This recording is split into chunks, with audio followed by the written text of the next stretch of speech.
નમસ્તે વિદ્યાર્થી મિત્રો, જેમ શિક્ષણ સંકુલની યુટ્યુબ ચેનલમાં હું પંચાલ નિકિતા તમારું સ્વાગત કરું છું. આજે આપણે ધોરણ 8માં સામાજિક વિજ્ઞાન વિષયમાં ચેપ્ટર નંબર 5 ભારતના ક્રાંતિવીરો તેના વિશેનો પરિચય મેળવીએ. તો ધ્યાન રાખજો વિદ્યાર્થીઓ, આ ચેપ્ટરમાં ભારતના જુદા જુદા ક્રાંતિવીરો વિશેની થોડી માહિતી આપવામાં આવેલી છે, જે ખૂબ જ ટૂંક નોટ તરીકે તેમજ મુદ્દાસર સવાલ તરીકે તેમજ નાના મોટા અનેક સવાલોમાં પણ તેના વિશે જરૂરી છે. તો આપણે જોઈએ ભારતના ક્રાંતિવીરો. આજે શહીદ દિન હોવાથી બ્રિંદાની શાળામાં the legend of Bhagat Singh film બતાવવામાં આવી. એટલે કે આજે શહીદ દિન હતો એટલે બ્રિંદાની શાળામાં વિદ્યાર્થીઓને શહીદ દિન નિમિત્તે ફિલ્મ બતાવી. વર્ગ શિક્ષકે વર્ગમાં પ્રવેશતા જ એક પંક્તિ બોલ્યા એ દિવસે કે સરફરોશી કી તમન્ના અબ હમારે દિલ મેં હૈ, देखता है जोर कितना बाजुए कातिल में है. કે આ એક પંક્તિ બોલ્યા, જે સરસ મજાના પંક્તિ કે જેને એક ક્રાંતિવીર દ્વારા જ બોલવામાં આવેલી હતી. આ પંક્તિ બોલ્યા બાદ વર્ગ શિક્ષકે ભારતના ક્રાંતિવીરો વિશે વર્ગમાં બધાને જણાવ્યું અને તેમણે કહ્યું કે આપણા દેશની સ્વરાજ યાત્રામાં લાંબા ગાળામાં નામી અનામી અનેક શહીદો થયા છે. એટલે કે આપણા દેશને જે સ્વરાજ મળે છે, આ સ્વરાજ મેળવવાની લાંબી યાત્રા, કેમ કે સ્વરાજ ટૂંક સમયમાં નથી મળ્યો, ઘણો સંઘર્ષ કરવો પડે છે ઘણા સમય સુધી દેશના લોકોને. અને એ કેટલા લોકોના નામ આપણે જાણીએ છીએ સારી રીતે, તો કેટલાકના આપણને નામે ખબર નથી. એવા નામી અનામી અનેક શહીદો છે આપણા દેશના. 1857ના સ્વાતંત્ર્ય સંગ્રામ પછી દેશમાં અંગ્રેજ સરકાર સામે વ્યક્તિગત રીતે કે સંગઠન કરીને હથિયાર ઉપાડનાર વીરોની મર્દાનગીની કથાઓ આજે ગર્વથી યાદ કરવામાં આવે છે.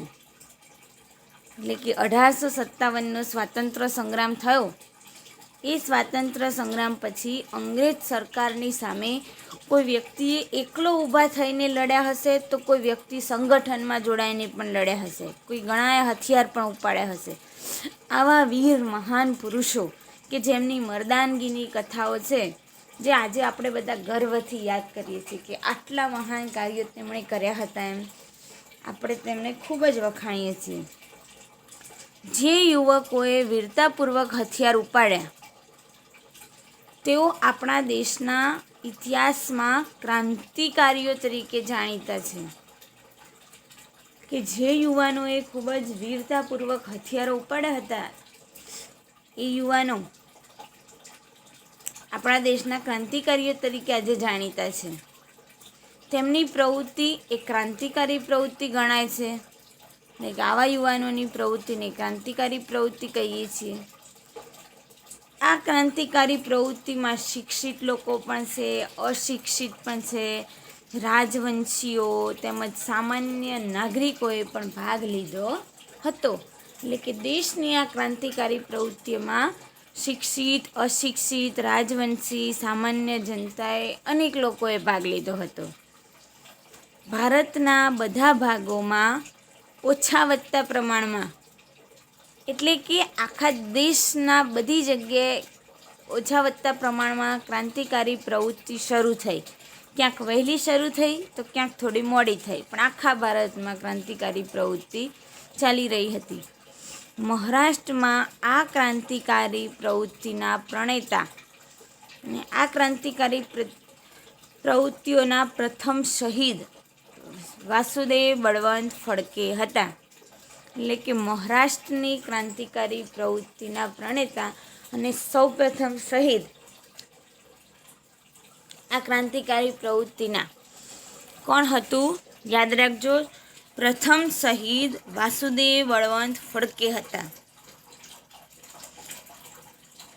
અહીંયા એક ક્રાંતિની મિસાલ તરીકે અહીંયા એક ચિત્ર આપવામાં આવેલું છે, તેમજ રામપ્રસાદ બિસ્મિલ દ્વારા 2-4 વાક્યો બોલવામાં આવ્યા હતા ચિનગારી માટેના, કે માલિક તેરી રજા રહે और तू ही तू रहे, बाकी मैं न रहूं, बाकी न मैं रहूं, न मेरी आरज़ू रहे, जब तक है तन में जान रगों में लहू रहे, तेरा हो जिक्र या तेरी जुस्तजू रहे. આ સરસ મજાની એક પંક્તિ છે કે માલિક તારી રજા હશે ત્યાં સુધી તું તો હોઈશ જ, બાકી હું રહું કે ના રહું પણ મારી આરઝુ રહે. અને જબ તક એટલે કે જ્યાં સુધી મારામાં જાન છે, જીવ છે, મારા રગોમાં, મારા શરીરમાં, લોહીમાં, નસોમાં લોહી છે, ત્યાં સુધી તેરી હી જુસ્તજુ રહે.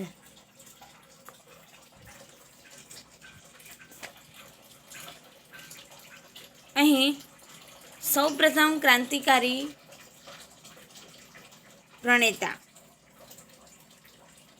આપણે જોઈએ તો વાસુદેવ બળવંત ફડકે. તો વાસુદેવ બળવંત ફડકે વિશે આજે આપણે અભ્યાસ કરીએ. વિદ્યાર્થી મિત્રો, તમારી પાસે પાઠ્યપુસ્તક હોય તો જોડે રાખજો, કેમ કે એની અંદર કોઈ વસ્તુ તમને ના સારી રીતે જોઈ શકાતી હોય, વિડીયોમાં ચિત્ર ના દેખાતું હોય ફોટાનું, તો તમે જોઈ શકો છો પાઠ્યપુસ્તક રાખીને. વાસુદેવ બળવંત ફડકે ભારતના ક્રાંતિકારી પ્રવૃત્તિની સૌપ્રથમ શરૂઆત કરનાર વાસુદેવ બળવંત ફડકે હતા. એટલે કે ભારતમાં સૌપ્રથમ કોણે શરૂઆત કરી હતી? વાસુદેવ બળવંત ફડકે. તેઓ પુણેમાં નોકરી કરતા હતા.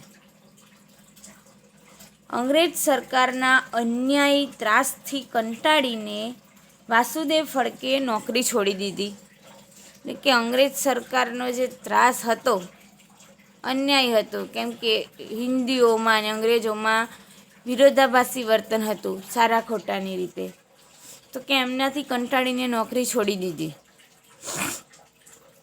દેશને ગુલામીમાંથી મુક્ત ના કરું ત્યાં સુધી કપાળ પર ચંદન ન લગાડવાની અને કેશ કીર્તન ન કરવાની પ્રતિજ્ઞા લીધી. મોસ્ટ આઈએમપી વાક્ય કે વાસુદેવ બળવંત ફડકે કઈ પ્રતિજ્ઞા લીધી હતી?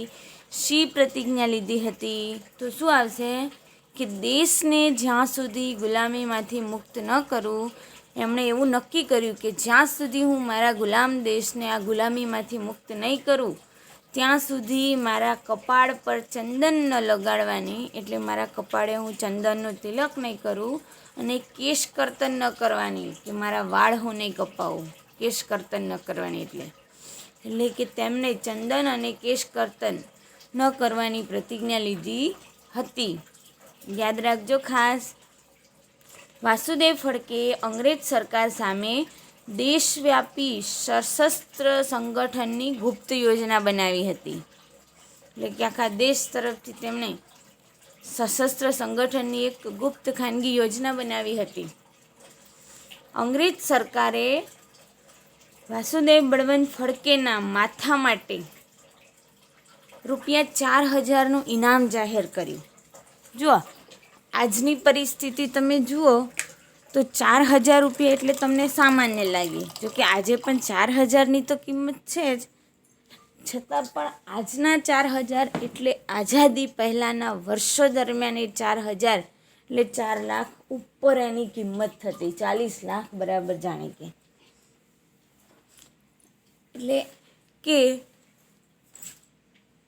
તેમણે એ વખતે ₹4000 જાહેર કરેલા ઇનામમાં કે જે આ વ્યક્તિને પકડીને લાવશે તેના માથા માટે, એટલે કે પકડીને લાવશે મારી જોડે, ઊભો કરશે, તેને 4000નું ઇનામ મળશે.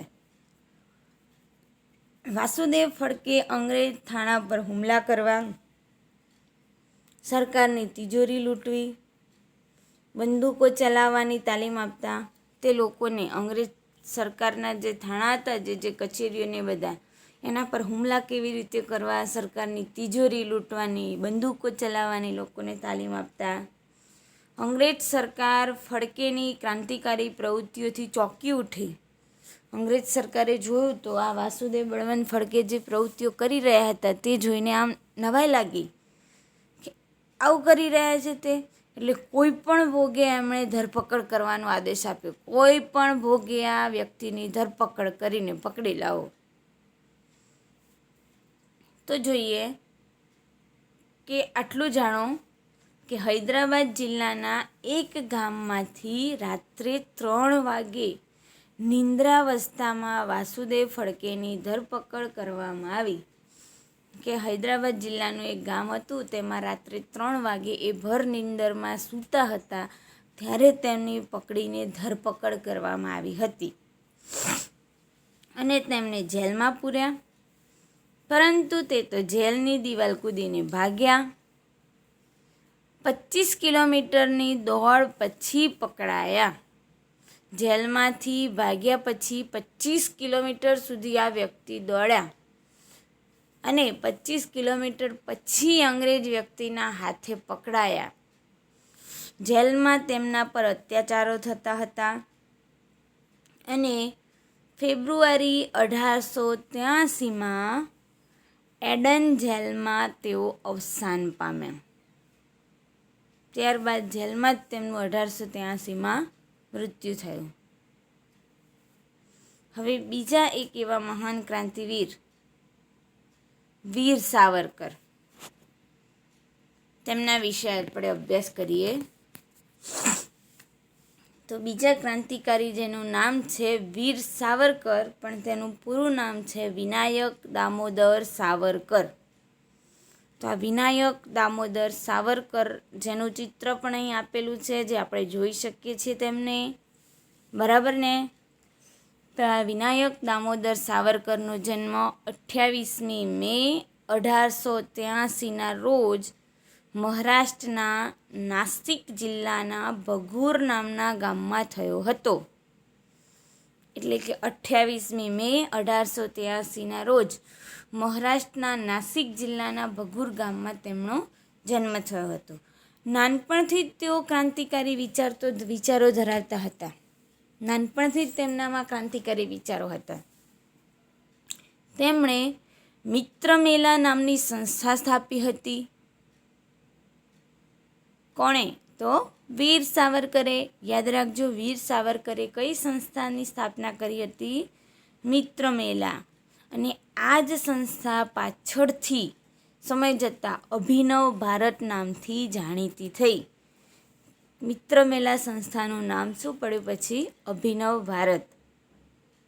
આ સંસ્થાનો હેતુ સશસ્ત્ર વિપ્લવ દ્વારા ભારતમાંથી અંગ્રેજ શાસનનો અંત લાવવાનો હતો. કે આ સંસ્થાનો હેતુ એવો હતો કે સશસ્ત્ર વિપ્લવ દ્વારા ભારતમાંથી અંગ્રેજ સરકારનો અંત, અંગ્રેજ શાસન, અંગ્રેજ સરકારનો અંત લાવવો. વીર સાવરકરે ભારતમાં વિદેશી કાપડની સૌપ્રથમ હોળી કરી. એટલે કે વીર સાવરકરે ભારતમાં વિદેશી કાપડની પહેલાં હોળી કરી. સૌપ્રથમ પહેલીવાર જે વિદેશનું કાપડ હતું તેમાં પોતાના સ્વદેશી માલ અપનાવવો, વિદેશી માલનો બહિષ્કાર નિમિત્તે આ શ્યામજી કૃષ્ણ વર્માની સંસ્થામાંથી શિષ્યવૃત્તિ મેળવી વધુ અભ્યાસ માટે લંડન ગયા તેઓ. એટલે કે શ્યામજી કૃષ્ણ વર્માની સંસ્થામાંથી એમણે શિષ્યવૃત્તિ મેળવી, એટલે શિષ્યવૃત્તિના પૈસામાંથી તેઓ અભ્યાસ કરવા માટે આગળ લંડન ગયા. અને વીર સાવરકરે 1857માં ભારતનો પ્રથમ સ્વાતંત્ર્ય સંગ્રામ નામનું પુસ્તક લખ્યું હતું. એટલે કે 1857માં ભારતનો પ્રથમ સ્વાતંત્ર્ય સંગ્રામ એવું એમણે પુસ્તક લખ્યું, જે પ્રકાશન પહેલાં જ પ્રતિબંધિત થયેલું વિશ્વનું પ્રથમ પુસ્તક હતું. એટલે કે પુસ્તક લખ્યું પછી પુસ્તકનું પ્રકાશન થાય, છપાય, પણ છપાતા પહેલાં જ પુસ્તક પર પ્રતિબંધ આવી ગયો. કોણે? અંગ્રેજોએ પ્રતિબંધ મૂક્યો હોય, કેમ કે સ્વાતંત્ર્ય સંગ્રામનું પુસ્તક હતું. એટલે કે પ્રકાશન થતાં પહેલાં જ એના પર પ્રતિબંધ આવ્યો. આવું વિશ્વનું પ્રથમ પુસ્તક ગણાય છે તે. અંગ્રેજ અફસરની હત્યામાં વપરાયેલી પિસ્તોલના ગુનામાં તેમના પર અદાલતમાં કેસ ચાલ્યો. અંગ્રેજ વ્યક્તિની એક હત્યા થઈ હશે, અંગ્રેજ અફસરની, ને તેમની હત્યા દરમિયાન એક પિસ્તોલ વપરાયેલી, તો એ પિસ્તોલ તેમની હશે જાણે. તે રીતે એ પિસ્તોલની બાબતના ગુના પર તેમના પર કેસ ચાલ્યો હતો અને તેમને આજીવન કાળા પાણીની સજા થતાં આંદમાનની જેલમાં મોકલાયા હતા, વીર સાવરકરને. અને ત્યાં તબિયત તેમની લથડતા ભારતમાં જ તેમને નજરકેદ રાખવામાં આવ્યા અને 26મી જાન્યુઆરી 1966માં વીર સાવરકર અવસાન પામ્યા. એટલે કે જેલમાંથી તબિયત બગડતા ઘેર આવ્યા અને 26 ફેબ્રુઆરી 1966 દરમિયાન તેમનું અવસાન થયું. ત્યારબાદ એક એવા જ મહાન ક્રાંતિકારી કે જેમનું નામ છે ખુદીરામ બોઝ, તેના વિશે અભ્યાસ કરી લઈએ. ખુદીરામ બોઝનો જન્મ બંગાળના મેદનીપુર જિલ્લાના મહોબની ગામમાં 3/12/1889 રોજ થયો હતો. એટલે કે ખુદીરામ બોઝનો જન્મ હતો તે બંગાળમાં મેદનીપુર જિલ્લામાં મહોબની ગામમાં કઈ તારીખે? તો 3 ડિસેમ્બર 1889. બાજુમાં ખુદીરામ બોઝનું ચિત્ર આપેલું છે, તે ફોટામાં આપણે જોઈ શકીએ છીએ કે તે કેવા હતા. બાળપણમાં જ તેમણે માતા પિતાની છત્રછાયા ગુમાવી. એટલે કે નાના હતા ત્યારથી જ તેમના માતા પિતા મૃત્યુ પામ્યા હતા. એટલે નાનપણમાં જ માતા પિતાની છત્ર પર છાયા હતી નહીં. સત્યેન બાબુ નામના એક શિક્ષકે તેમને ક્રાંતિ પથની દીક્ષા આપી. તેમને એક શિક્ષક હતા સત્યેન બાબુ, તેમણે આ ક્રાંતિના પથ ઉપર ચાલવા માટેની દીક્ષા આપેલી. ખુદીરામે અસહકારના આંદોલનમાં ભાગ લીધો હતો દેશમાં, અને વિદેશી કાપડની હોડી પણ તેમણે કરી હતી.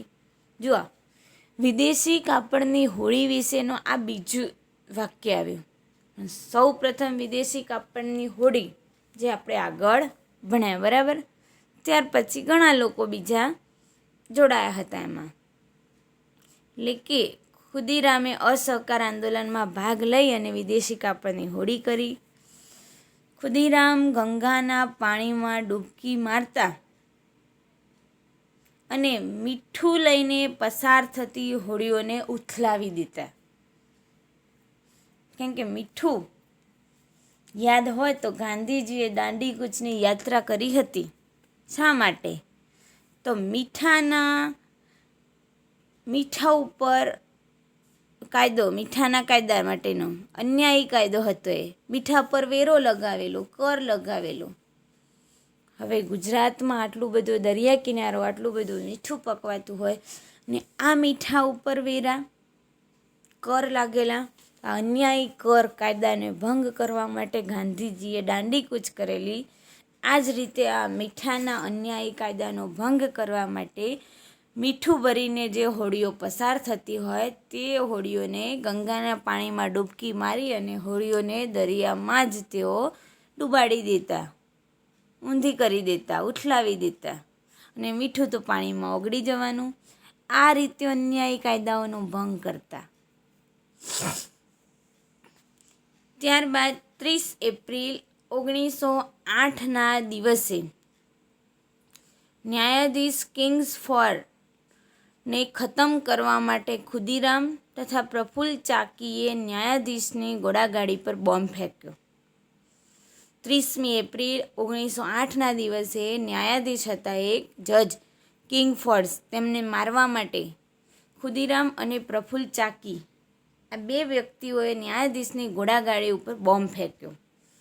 પણ ગાડીમાં બેઠેલા વકીલ કેનેડીના પત્ની અને પુત્રી તે બે વ્યક્તિ મૃત્યુ પામ્યા, પરંતુ ન્યાયાધીશ કિંગ્સફોર્ડ બચી ગયા. અને પ્રફુલ્લ ચાકીને જ્યારે, હવે આટલું જાણો છે કે પ્રફુલ્લ ચાકી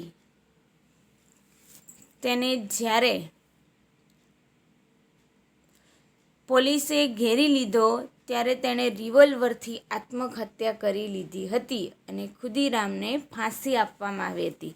એટલે કે ન્યાયાધીશની ઘોડાગાડી પર બોમ્બ ફેંક્યો પ્રફુલ્લ ચાકી અને ખુદીરામ બોઝ બંનેએ, તો ખુદીરામ બોઝને પકડી લીધા, તેથી તેમણે ફાંસી આપવામાં આવી.